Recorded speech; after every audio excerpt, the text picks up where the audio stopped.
But I think if mas matcha-challenge ako kung girl boy, nakikita niyang kaya kong mas... Hello Team ATM, this is Paul Swaggy Salas and this is my dad.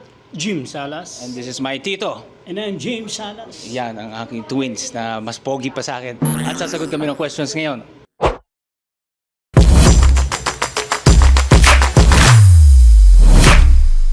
Sa celebrity, confidence na ako na. But I think ang masasabi ko, mas much experience ang aking kuya mentor, Rocco Nasino. Kasi yan parang Starstruck Kids pa lang ako nasa dance floor na yan at humahataw.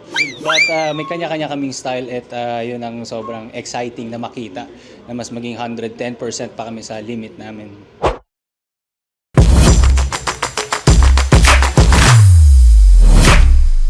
Sa nakikita ko ngayon, si Bunso, ang tawag ko si Jeremy. But I think if mas matcha-challenge ako kung girl boy and nakikita ko si Denise.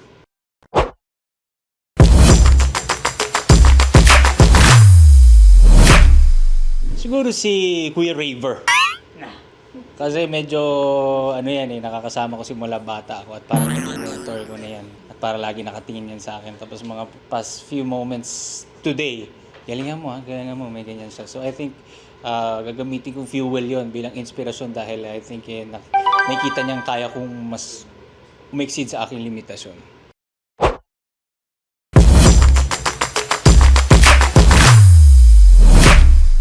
Well, ang message ko lang sa kanya, I'm sure kaya niyan. So, good luck sa anak ko.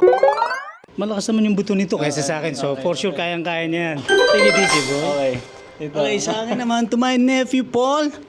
Lagi mong tatandaan, win or lose, nandito kami para sa iyo. At syempre, matalo man o manalo, ikaw pa rin ang panalo para sa amin. Okay? Isang karangalan mga kapuso nung makasama kong aking dad and tito. Parang last na nakasama ko sila nang nasa prod, bata pa ako. At thank you, Jimmy Stars on the Floor, for this opportunity.